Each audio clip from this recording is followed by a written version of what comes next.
अस्सलाम वालेकुम everyone, this is Mia Akbar. Hope सब लोग ठीक होंगे और मेरी वीडियोस आपको पसंद आ रही होंगी। आज ही हम लोग कर रहे हैं GSC 101 का फाइनल टर्म इम्पोर्टेंट नोट्स, यानी मैं आपको हर वो इम्पोर्टेंट क्वेश्चन जो आपके पेपर पॉइंट ऑफ व्यू से इम्पोर्टेंट है वो आपको बताऊंगी, डिस्कस करूंगी। तो चलिए जी अपनी वीडियो को करते हैं स्टार्ट। इस पूरी फाइल के अंदर ना आपका हर लेक्चर में से क्वेश्चन है, यानी कि जो इम्पोर्टेंट क्वेश्चन है वो है। अच्छा, अब जब आ गया मसला कि फाइल का लिंक क्या है, तो मैंने एक ग्रुप बनाया है फेसबुक पर। मैं इसका लिंक डिस्क्रिप्शन बॉक्स में दे दूंगी, आप लोग देख लीजिएगा, वहाँ से आपको फाइल मिल जाएगी आसानी से। तो सबसे पहले हमारे पास क्वेश्चन है जी, व्हाट इज ब्राइन? ब्राइन है क्या? In this method, aqueous solution of sodium chloride. Sodium chloride क्या है? सोडियम क्लोराइड बेसिकली एक कॉमन सॉल्ट होता है। अब इस मेथड में होता क्या है कि सोडियम क्लोराइड के साथ एक्वस सॉल्यूशन को मिक्स किया जाता है, यानी इलेक्ट्रोलाइज किया जाता है। फिर जैसे ही वो एक्वस सॉल्यूशन जो होता है वो NaCl बन जाता है और ब्राइन का फार्मूला हमारे पास है जी NaCl, यानी कि हम Na को रिएक्ट कराते हैं Cl के साथ।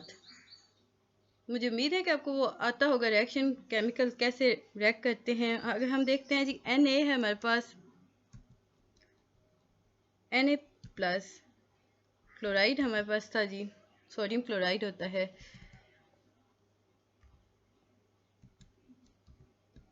अब ये जी हमारे पास बनता है NaCl, ओ सॉरी यहाँ पे मैंने 2 दफ़ा Na लिख दिया। अब जब हम इन्हें कंबाइन करते हैं तो हमारे पास जी आंसर आता है NaCl। ये बन गया हमारे पास ब्राइन। NaCl क्या है? NaCl बेसिकली ब्राइन है। अगर आपको और इसका कुछ भी नहीं आता तो आप सिंपल ये वाली इक्वेशन लिख देंगे ना, तो भी आपके मार्क्स आ जाते हैं। 1.5 आएंगे, 1.3 आएंगे, बट आएंगे सही। आसान सा है कि ये एक ऐसा मेथड है जिसमें Na को रिएक्ट कराया जाता है Cl के साथ, सोडियम क्लोराइड के साथ। अब जो सोल्यूशन या जो रिएक्शन में हमारे पास चीज़ आती है उसे हम ब्राइन कहते हैं। फार्मूला ब्राइन का है जी NaCl। इसके बाद है जी हमारे पास अगला क्वेश्चन कि डिफरेंशिएट बिटवीन प्रोकैरियोटिक और यूकैरियोटिक सेल्स। अब प्रोकैरियोटिक सेल्स कौन कौन से होते हैं, यूकैरियोटिक सेल्स कौन कौन से होते हैं, आपने इसमें बताना था। अगर सिंपल क्वेश्चन आता है जी डिफाइन प्रोकैरियोटिक सेल, तो भी आप इसमें यही लिख सकते हैं, आसान होता है। प्रोकैरियोटिक सेल जो होता है ना, उसके अंदर न्यूक्लियस डिफाइन फॉर्म में नहीं होता, लेकिन न्यूक्लियाइड्स होते हैं। On the other hand eukaryotic cells में अगर हम देखते हैं तो इसमें न्यूक्लियस प्रॉपर मौजूद होता है विद न्यूक्लियर मेम्ब्रेन। अब जब हम बात कर रहे हैं प्रोकैरियोटिक के अंदर कि न्यूक्लियस तो डिफाइन है ही नहीं, तो इसका फौरन से हमें ये पता चलता है कि इसके पास न्यूक्लियस मेम्ब्रेन भी नहीं है। सो हम कह सकते हैं कि no membrane bound organelles. On the other hand eukaryotic के अंदर मेम्ब्रेन बाउंड है। प्रोकैरियोटिक है वो स्मॉल इन साइज होता है, लाइक फॉर एग्जांपल हमारे पास था 1 to 2 माइक्रॉन्स इन बैक्टीरिया। लेकिन यूकैरियोटिक जो होता है वो प्रोकैरियोटिक से बड़ा सेल होता है। इसकी एवरेज होती है जी हमारे पास 20 microns of animal cell. Prokaryotic के अंदर सेल वॉल कंसिस्ट करती है जी पेप्टाइडोग्लाइकॉन के साथ, यानी कि एक ऐसा पॉलीमर जिसमें अमीनो एसिड और शुगर दोनों हों। पेप्टाइडोग्लाइकॉन क्या है? उसमें अमीनो एसिड होता है और शुगर होता है। ये प्रोकैरियोटिक के अंदर था। लेकिन ऑन द अदर हैंड जब हम यूकैरियोटिक के अंदर बात करते हैं तो इसमें सेल वॉल जो है ना वो सेल्यूलोज से बनती है, यानी प्लांट एंड काइटिन यानी फंजाई। इसके बाद ही हम देखते हैं डिफरेंस बिटवीन सेलुलर रिस्पायरेशन और ऑर्गेनिज्मिक रिस्पायरेशन। अब इसमें डिफरेंस क्या है देखें। सेलुलर जो रिस्पायरेशन होती है ना, ये एक ऐसी सीरीज है जिसके अंदर मेटाबॉलिक रिएक्शंस होते हैं। अब जो मेटाबॉलिक रिएक्शंस होते हैं तो इनके अंदर एनर्जी प्रोड्यूस होती है।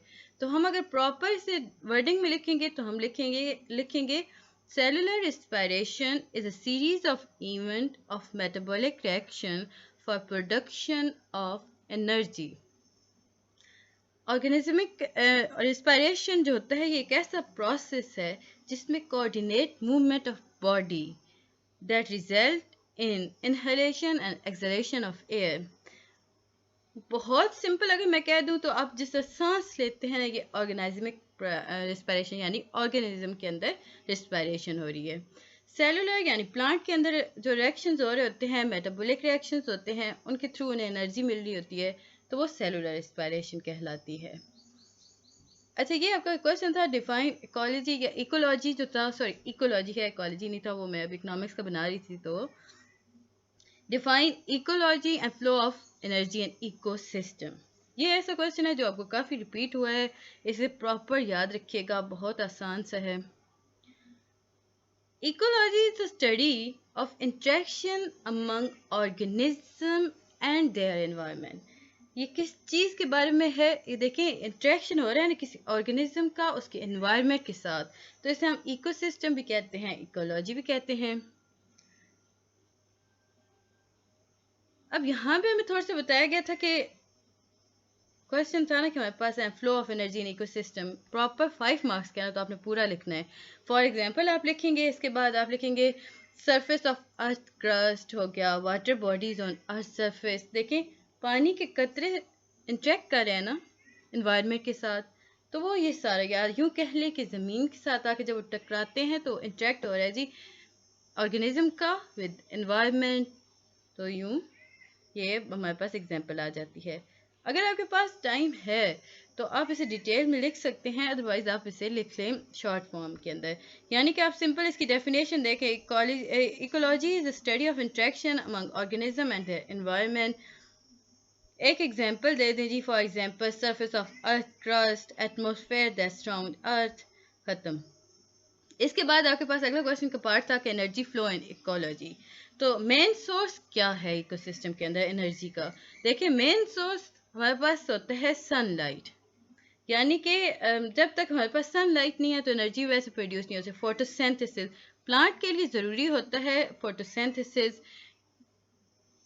अब प्लांट जब फोटोसिंथेसिस कर रहे होते हैं, वो क्या कर रहे होते हैं? वो कार्बन डाइऑक्साइड को कन्वर्ट कर रहे होते हैं ना ऑक्सीजन के अंदर, यानी कि वो कार्बन डाइऑक्साइड वाटर को इकट्ठा करके ऑक्सीजन और ग्लूकोज बना रहे होते हैं। तो यही बात जी यहाँ पर थी। इसके बाद आपने लेबल करना था डायग्राम ऑफ लंग्स, तो एक दफ़ा आप देख लीजिएगा, आसान सा होता है, इसमें इतना समझाने वाला कुछ भी नहीं था। अब चलते हैं क्वेश्चन नंबर 6, यानी define food web. Explain the food web in grassland ecosystem through flow chart. हमने फ्लो चार्ट बना के बताना था। फूड वेब है क्या? एक ऐसा नेटवर्क जिसमें ईटिंग और बीइंग ईटन होता है, यानी कि खाना और खाने वाले को मिला के फूड वेब बनाते हैं हम लोग। देखिए, अगर हम देखते हैं ना, feeding relationship between organism are not simple as food chain. There is a diversity of organism and one organism may be eaten by more than one other organism. Example is grass is eaten by cows, buffaloes, etc.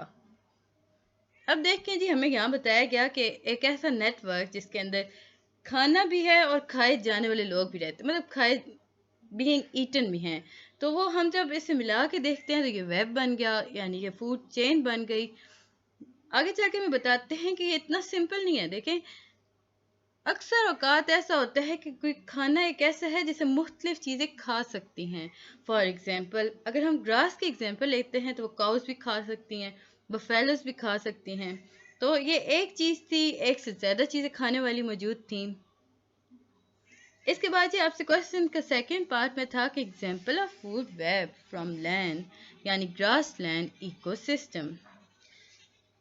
Grass land ecosystem में क्या क्या होता है? Small plants हो गए, reptiles हो गए, amphibians हो गए और मैमल्स हो गए। ग्रास कौन खाता है? हर्बीवोर्स खाते हैं। याद रखिएगा, ग्रास मोस्टली कौन खाते हैं? हर्बीवोर्स। हर्बीवोर्स जो होते हैं वो are eaten by more than one carnivores. अब जो हर्बीवोर्स होते हैं उन्हें कार्निवोर्स खाते हैं। अब हर्बीवोर्स क्या होते हैं? वो जो घास खाने वाले थे। कार्निवोर्स वो होते हैं जो गोश्त खाते हैं। इसके बाद जी हमारे पास अगला क्वेश्चन आ जाता है, chemical properties of HCl। Reactions से हमारे पास आपको ये आने चाहिए। रिएक्शंस, केमिकल इक्वेशंस जो होती हैं, इन्हें बैलेंस कैसे किया जाता है? बहुत आसान तरीका होता है इन्हें बैलेंस करने का। अगर हम हाइड्रोक्लोरिक एसिड के साथ रिएक्ट कर रहे हैं ना, NaOH। ठीक है जी, तो हमारे पास रिएक्शन में आएगा, क्योंकि मैं इससे पहले आप लोग को यहीं से बता देती हूँ। हमने ये Na उठाया, हमने देखा Na के साथ मिलके क्या चीज़ बन सकती है। या बहुत सिंपल कर दें तो एक हाइड्रोजन का एटम या मॉलिक्यूल हमने यहाँ से उठाया और OH से दूसरे H को हमने यहाँ से उठाया, तो हमारे पास बन गया जी H2, यानी कि 2 H हमारे पास आ गए। H के साथ हमने वैलेंसी लगा दी 2 H2। अब हमें पता है कि H2 के साथ अगर कोई चीज़ रिएक्ट करती है वो है O, तो क्या बन गया H2O, यानी वाटर हमारे पास आ गया। पीछे हमारे पास बचता है जी, एक हमारे पास बचा NaCl,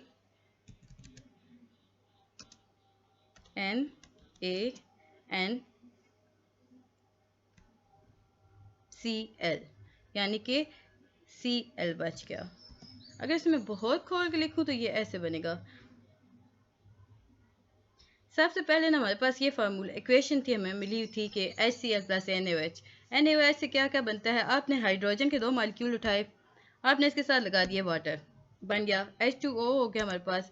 अगेन अब हम देखते हैं कि हमारे पास बचा क्या। हमारे पास बचा जी Cl के बाद हमारे पास बचा था Na। अब जब NaCl बचा तो हम लोगों ने इसे देखा, तो इसका हमने जब रिएक्शन कराया तो हमारे पास ये वैल्यू हमारे पास आई NaCl। तो इसके साथ अब हम जब कंबाइन करके लिखते हैं NaCl प्लस H2O, तो ये जी हमारे पास फार्मूला आ जाता है। इसी तरह हम लोग सारे वैलेंसीज को चेक करते हैं, कहीं कहीं हमें इक्वेशंस को बैलेंस करना होता है, जो काफ़ी ज़रूरी होता है, क्योंकि कभी कभी रिएक्शंस हमारे पास वैसे सिंपल नहीं आ रहे होते जैसे हमें लग रहा होता है कि ये बहुत सिंपल है। ये 2 रिएक्शन ऐसे थे जो बहुत ज़्यादा सिंपल थे। इसे हम लोग डिलीट कर देते हैं, ये मैंने सिंपल आपको समझाने के लिए किया था। इसके बाद जी हमारे पास अगला क्वेश्चन है कि कॉन्जुगेटेड बेसिस और एसिड कौन कौन से होते हैं, एग्जाम्पल आपने देनी थी। अब हमें बताया जा रहा है कि जब HCl यानी हाइड्रोक्लोरिक एसिड जो होता है वो डिज़ोल्व होता है पानी के साथ, तो हमारे पास जो चीज़ बनती है वो होती है हाइड्रोनियम आयन। जो हाइड्रोनियम आयन होता है ना, वो कॉन्जुगेट एसिड होता है। और हमारे पास क्लोराइड भी आता है। क्लोराइड जो आयन होता है यानी Cl आयन जो होता है वो कॉन्जुगेट बेस होती है। उसी तरह हमारा रिएक्शन था ये भी। अब हम इसे करते हैं जी HCl प्लस, ये आपको अगर फार्मूला बैलेंस करना आ गया ना तो बहुत इजी हो जाता है, सारा गेम इसी में होता है। अब हमारे पास हाइड्रोजन कितने मॉलिक्यूल्स थे, 3 हमने अलग कर लिए। इसके बाद O और Cl हमारे पास बच गया। अब O और ClO नहीं बन रहा था, हम लोगों ने H3O कर दिया, ये आयन हमारे पास बन गया। इसके साथ ही हम लोगों ने क्लोराइड, आपको वैलेंसीज आनी चाहिए, ये सारी चीज़ें होती हैं बहुत इंपॉर्टेंट। आपने इसके साथ माइनस नहीं होता, ऐड होता है। क्लोराइड बच गया, हमने Cl सिंपल लिख दिया, तो ये हमारा एक रिएक्शन हो गया, आपके फुल मार्क्स आ गए, सिंपल। इसमें हमने बताया कि ये हाइड्रोनियम आयन जो है ये हमारे पास कंजुगेट एसिड है और दैट इज बेस। इसी तरह हम जब मेटल के साथ यानी एल्यूमिनियम के साथ रिएक्शन करते हैं HCl का, तो हमारे पास आता है जी AlCl3, एल्यूमिनियम क्लोराइड हमारे पास आ जाता है और H2। इसी तरह अगर हम मैग्नीज के साथ करते हैं या मैग्नीशियम के साथ करते हैं तो हमारे पास मैग्नेट बनता है इसका। फिर हम इसके फेरिक एसिड के साथ करते हैं, फिर एसिड बेस्ड रिएक्शंस होते हैं। तो अगर आप सिंपल लिखना चाहेंगे तो आप ये वाली इक्वेशन एक याद रख लें, HCl plus H2O is equal to H3O plus Cl। इसके बाद ही आप हाइड्रोजन इसको सॉरी यूँ इसमें प्लस आता है ना, प्लस नहीं डाला हुआ था। एल्यूमिनियम के साथ एक रिएक्शन याद कर लें, NaOH के साथ कर लें, काफ़ी है, इतने ही मार्क्स का होता है कि आपका। इसके बाद है जी give the simple of food chain of lake ecosystem. ये सिंपल नहीं था, सैंपल होगा आई थिंक, थोड़ा सा वो मिस्टेक हो जाती है, इनसे कोई बात नहीं। अब हम देखते हैं कि लेक सिस्टम में क्या क्या हमारे पास आ रहा है। सबसे पहले आता है जी फोटोप्लैंक्टन, फिर हमारे पास आता है जी क्रस्टेशियंस, फिर उसके बाद फिशेस एंड फिश। ये आसान सा था, ये आपको ऐसे ही याद करना होगा, इसमें समझाने वाला तो कुछ भी नहीं था, हम सिंपल समझाने वाले चल रहे हैं। Explain the respiratory system in a human. Describe the function of nose, pharynx, trachea and larynx. तो आपने बताना है कि रिस्पिरेटरी सिस्टम है क्या ह्यूमन के अंदर। तो आप बताएंगे कि respiration in human being occur by lungs and associated air passageway. Human respiratory system consist of, question में आंसर मेरे पास था तो उसमें हम थोड़ा सा आपको दिमाग लगाना होगा। नॉस्ट्रल एंड नेसल कैविटी हमारे पास एयर पैसेज में आता है शुरू में, फिर फेनिक्स आएगा, फिर लेनिक्स आएगा और फिर ट्रैकिया। अब आपसे कहा गया था कि इन्हें आपने डिफाइन भी करना है, तो आप बताएंगे नोज एंड नेसल कैविटी के अंदर क्या होता है। अगर सिंपल आपके पास आता है define nose and nasal cavity या हाउ रिस्पिरेशन इज अकर या respiration is done from nose, define the procedure, तो इस तरह के क्वेश्चन आ जाते हैं तो आप वो लोग कर सकते हैं, इसे याद रखिएगा। नोज जो है ये is a part of inhalation. Nose and nasal cavity is line with serrated epithelium and its surface is covered with mucus. mucus के साथ इसका जो सरफेस होता है वो कवर्ड होता है। ये यूँ समझ लें कि ये एक इस तरह प्रोसेस है जिसके अंदर एयर अगर हमारे नोज के अंदर इंटर हो रही है तो वो फिल्टर होके आगे जाएगी, यानी मॉइस्चर है, वार्म है, वो से अलग कर देगा और सारा प्रोसेस करके साफ सुथरी हवा हमारे अंदर पहुंचाता है। ये नोज का काम है। फिर हम देखते हैं फेनिक्स क्या है। It is a small muscular passage which is lined with mucous membrane. ये एक छोटा सा मस्कुलर पैसेज होता है जिससे mucous membrane के साथ वो लाइन अप होता है। Air moves down to larynx through pharynx. Larynx, the voice box. अब जब सांस लेते हैं कभी भी वॉइस प्रोड्यूसर होती है, that is because of larynx. ये एक कंप्लीट कार्टिलेजेनियस स्ट्रक्चर है जहाँ पे एयर मूव करती है, या यूँ समझ लें इससे गुजर के मूव करके एयर ट्रैकिया के अंदर जाती है।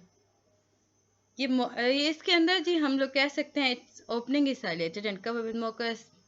अब मुकस मेम्ब्रेन जो होती है वो स्ट्रेच होती है into thin edges fibrous band called vocal chords.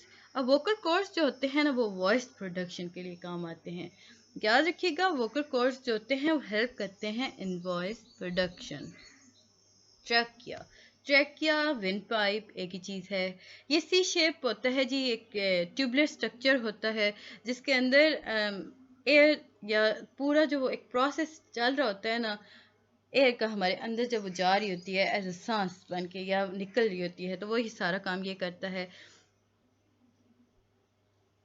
ये जो ट्रैकिया होता है ये चेस्ट कैविटी और थोरैक्स तक एक्सटेंडेड होता है। अगर हम थोरैक्स की बात करते हैं तो ये डिवाइड होता है दो ट्यूब्स के अंदर called bronchi and one entering each lungs. अब ये ब्रोंकाई होते हैं और ये हर लंग्स के अंदर मौजूद होते हैं। अब ये देखिए मैं आपको यहाँ पे आके एक डायग्राम थी मैं आपको दिखा देती हूँ। अब ये थोड़ी सी हो जाए ना, ये रेस्पिरेटरी ब्रोंकियाज हैं हमारे पास, ब्रोंक्यूल्स हैं,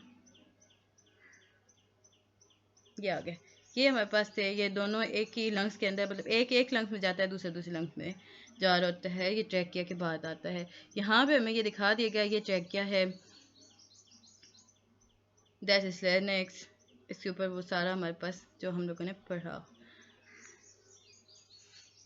मुझे उम्मीद है कि आपको सारी चीज़ें समझ आ रही होंगी। जो चीज़ समझ नहीं आती काइंडली मुझसे पूछ लीजिएगा। और रहा मसला फ़ाइल का, तो ये जो फ़ाइल है मैंने जब फेसबुक का ग्रुप बनाया है उसके अंदर इसका लिंक दे दिया है, आप लोग जाके ज़रूर देखिएगा। मैंने डिस्क्रिप्शन बॉक्स में इसका मैं आपको लिंक दे दूँगी अपने ग्रुप का, आप ज्वाइन भी कीजिएगा और वहाँ से फ़ाइल आप आसानी से डाउनलोड कर सकते हैं। आपने नेम और फार्मूले बताने थे कॉपर और का। अब जी हमारे पास नेम था मेलाकाइट, चाल्कोप्राइट्स एंड कॉपर ग्लास। अब फार्मूले क्या क्या हैं? CuCO3.CuOH whole square, CuFeS2Cu2S। फार्मूले आपको याद करने होंगे। ये इसे अभी तो मैं लेक्चर्स नहीं दे रही, लेकिन मैं लेक्चर्स जब देना शुरू करूँगी ना इस सब्जेक्ट के तो मैं आपको बताऊँगी फार्मूले बनते कैसे हैं, उनके वैलेंसीज, वो कैसे रिएक्शंस हो रहे होते हैं, मॉलिक्यूल्स, वो सारी चीज़ें हम डिस्कस करेंगे। Define functional group. Functional group क्या है? An atom or a group of atoms which impart some specific properties to a compound is called functional group. Atom या किसी group of atom जब वो specific properties react कर रहे होते हैं या हिस्सा ले रहे होते हैं compound के अंदर, या बहुत simple हम अगर कर देना, वो atom जिनकी properties compound के साथ same होती हैं उन्हें functional group कहा जाता है। OH हमारे पास functional group होता है। अब OH है क्या? OH है जी हाइड्रोक्सिल ग्रुप। इसमें स्पेसिफिक प्रॉपर्टीज होती हैं। अब देखें, फिनॉल हो गया, अल्कोहल हो गया, ये ऐसे हैं जिनके जो रिएक्ट कर रहे होते हैं कंपाउंड के साथ, उनकी प्रॉपर्टीज एक जैसी होती हैं। अब आपने फैक्टर्स बताने थे जो कि इंक्रीज करते हैं रेट ऑफ क्रायन। तो हमारे पास टेम्परेचर और मॉइस्चर होता है, दो होते हैं जी major factors. First one is temperature, second one is moisture. Respiration, name the type. Respiration जो होती है, जैसे कि मैं डिटेल में बता चुकी हूँ, फिर भी हम थोड़ा सा देख लेते हैं। Respiration consist of process involve exchange of gases in living organism और a metabolic reaction to produce energy. Respiration is one of the most important activity. It is of two types, organism और cellular respiration. ये हम लोग discuss कर चुके थे, सो इसे अब डिफाइन करने का फ़ायदा कुछ भी नहीं था। मैं आपको काफ़ी डिटेल में शुरू में बता चुकी हूँ। वीडियो पसंद आ रही है तो लाइक ज़रूर कीजिएगा ताकि मुझे पता चल सके। डिफाइन, इकोलॉजी और कैटेगरीज, वही बात हम दोबारा देख रहे हैं। अगर आपको 5 मार्क्स क्वेश्चन आता है तो जो पहले मैंने बताया आपको वो करना होगा, और अगर 2 मार्क्स का आता है तो आप ये वाला करेंगे कि the study of interaction between organism with each other and the environment. अब यहाँ पे थोड़ा सा था कि आपने बताना था कि अच्छा याद रखिएगा, इकोलॉजी के दो फैक्टर्स हमारे पास आते हैं, बायोटिक और एबायोटिक। बायोटिक फैक्टर्स कौन कौन से हैं? Animals, plant, fungi, algae and bacteria, ये बायोटिक फैक्टर्स हैं। एबायोटिक कौन कौन से हैं? Air, water and soil. Nitrogen gas, uses इसके बहुत इंपॉर्टेंट होते हैं। आप लोगों ने मैट्रिक में पढ़ा होगा, तो ये काफ़ी सिंपल सा है। Nitrogen is use to prepare ammonia which is then used to prepare nitric acid and fertilizer. Nitrogen gas क्या करती है? ये अमोनिया प्रोड्यूस करती है, जिसके वजह से नाइट्रिक एसिड और फर्टिलाइज़र प्रोड्यूस होता है। ये इनर्ट गैसियस ब्लैंकेट यूज़ होती है जी नाइट्रोजन गैस। वो जो आपने वो देखते बैलून, वो जो एयर बैलून्स हो रहे होते हैं, उनके अंदर नाइट्रोजन गैस डाली जाती है। ये फ्रीज़र के अंदर भी होती है ताकि ये ठंडा कर सके खाने को। तो इसके काफ़ी ज़्यादा फंक्शंस हैं। ऑर्गेनिक ऑर्गेनिज्म या कंपाउंड कौन कौन से होते हैं जी? क्लासिफाई आपने करना था। These are million of organic compound. There are million of organic compound and this make it physically impossible to study each individual compound. अब यहाँ कहा यह जा रहा है कि देखें ऑर्गेनिक कंपाउंड तो मिलियंस ऑफ हैं, यानी कि काफ़ी मिलियंस ऑफ इनकी तादाद है, मिलियंस में है, तो ये बहुत मुश्किल है कि हर कंपाउंड को पढ़ा जाए। अब जब हम देखते हैं to facilitate their study, organic compound are classify into various group और सब ग्रुप्स। अब इन्हें पढ़ने के लिए इन्हें ग्रुप्स बना दिए गए या उनके सब ग्रुप बना दिए गए। तो अगर ब्रॉडली हम बात करते हैं तो दो क्लासेस दी गई थी, ओपन चेन यानी एसाइक्लिक कंपाउंड, क्लोज चेन यानी साइक्लिक कंपाउंड।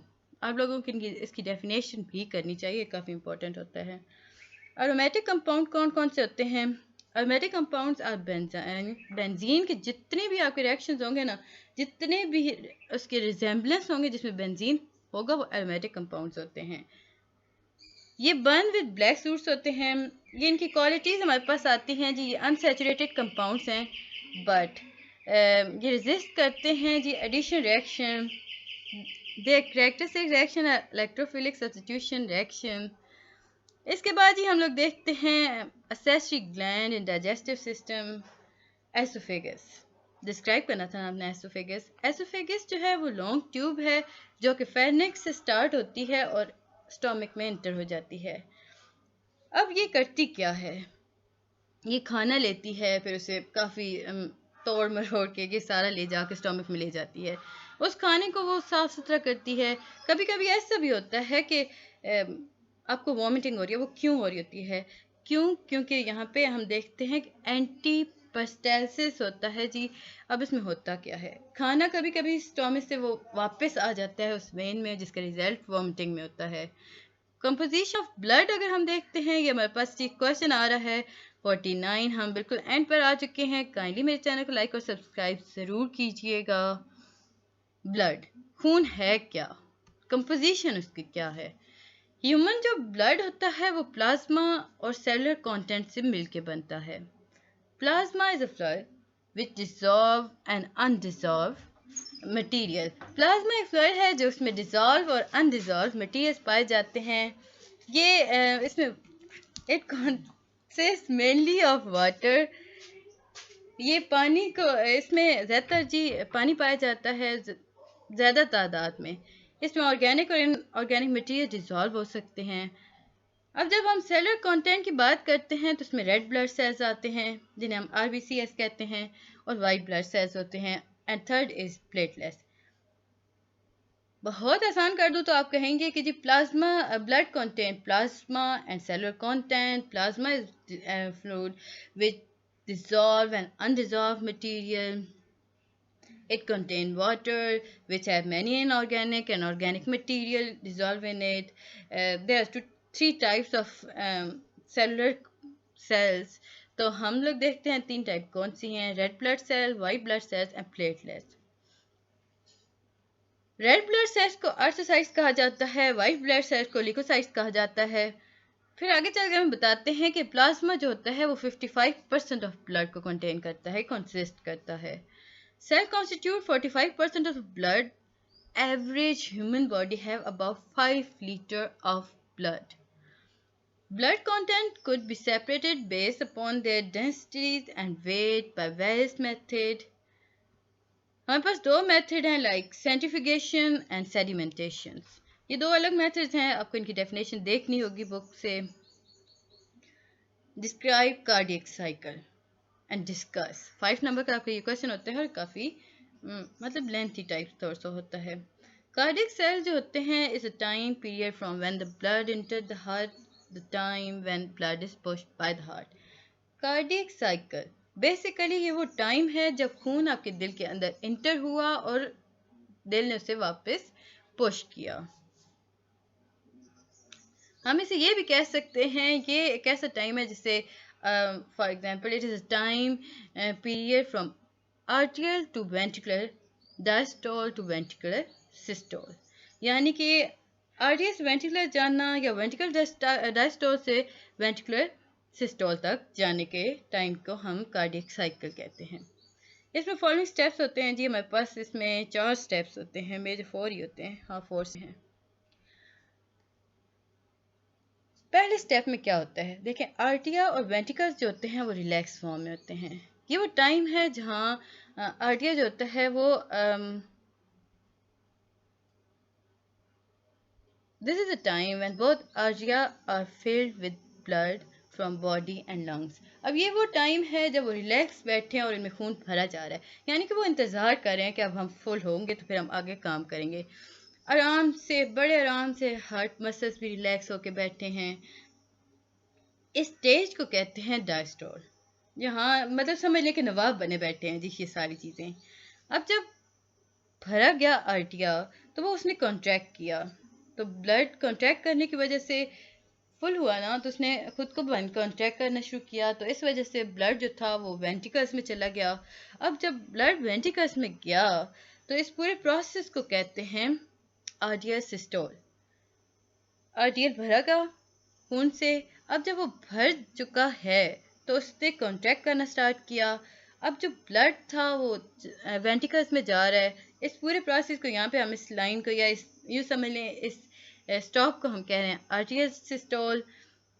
इस वक्त जो होता है ना, एवी वाल्व्स जो होते हैं वो ओपन होते हैं and semilunar valves are close. AV valves open हो गए, सेम्युलर वाल्व्स जो होते हैं वो क्लोज हो जाते हैं। फर्स्ट में हम देखते हैं आर्टियल और वेंट्रिकल्स रिलैक्स हो गए। सेकंड में आर्टियल ने कॉन्ट्रैक्ट करना शुरू किया, वेंट्रिकल के पास जा रहा है ब्लड। एवी वाल्व्स जो हैं वो ओपन हैं और सेम्युलर वाल्व्स जो हैं वो क्लोज हैं। इसके बाद हम देखते हैं कि वेंट्रिकल्स जो हैं अब वो भरे गए हैं ना, अब उनके पास बहुत ज़्यादा ब्लड आ गया है। अब उन्होंने कॉन्ट्रैक्ट करना शुरू किया, जिसके नतीजे में अरोटा और पेमेंट्री आर्टरी के अंदर ब्लड चला गया। अब इस जगह को, इस पॉइंट को वेंट्रिकुलर सिस्टोल कहा जाता है। और इस ये ही पर आकर ये आपका स्टॉपिंग पॉइंट होता है, यानी कि यहाँ पर आकर कार्डियक साइकिल कंप्लीट हो गया। अगेन वो दोबारा से दोबारा, अब जब कंप्लीट हो गया ना, तो आर्टियर भी खुश हो गया, वेंट्रिकल भी खुश हो गया। सो वो दोनों अपने इनिशियल स्टेट पे वापस चले गए, यानी कि दोनों रिलैक्स हो गए।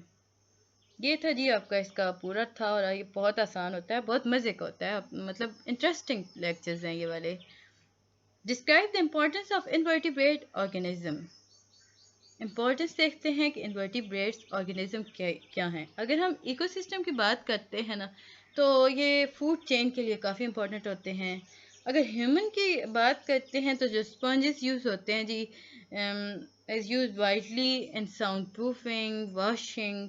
Worms are important parasite of domestic animals and human being. Insects भी काफ़ी अच्छे होते हैं क्रॉप्स के लिए, काफ़ी like for example honey bee हो गया, हमें फ़ायदा पहुंचा रहा है। लॉबस्टर्स जो होते हैं वो पल्स बनाते हैं और कल्चर किए जाते हैं फॉर पल्स। इसके बाद last question, I think last है, हाँ लास्ट है, flow of energy in ecology. अब ये जो था ना, ये तो मैंने आपको बहुत डिटेल में बता दिया। जो इसमें समझाने वाली चीज़ थी वो थी हर्बीवोर्स, कार्निवोर्स, ओमनिवोर्स। 3 किस्म के हमारे पास ऑर्गेनिज्म को डिवाइड किया जाता है ऑर्गेनिक सोर्स के अकॉर्डिंग। फर्स्ट वन है हर्बीवोर्स। ये वो ऑर्गेनिज्म होते हैं जो प्लांट ईट करते हैं, लाइक प्राइमरी कंज्यूमर्स, इन्हें प्राइमरी कंज्यूमर्स भी कहा जाता है। कार्निवोर्स, ये कार्निवोर्स वो होते हैं जो हर्बीवोर्स को खाते हैं। ओमनिवोर्स, ये वो ऑर्गेनिज्म होते हैं जो कि हर्बीवोर्स भी खाते हैं और कार्निवोर्स को भी खाते हैं। यानी कि आप ये समझ लें कि हर्बीवोर्स प्लांट खाते हैं, कार्निवोर्स हर्बीवोर्स को खाते हैं। अब इनकी भी बड़ी चीज़ इनके पास आ गई ओमनिवोर्स।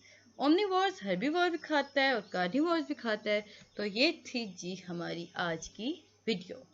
मुझे उम्मीद है कि आपको सारी चीज़ें समझ आ गई होंगी। काइंडली गाइस मेरे चैनल को सब्सक्राइब कीजिएगा और लिंक आपको डिस्क्रिप्शन बॉक्स में मिल जाएगा। मिलते हैं नेक्स्ट वीडियो में, तब तक के लिए अल्लाह हाफिज़।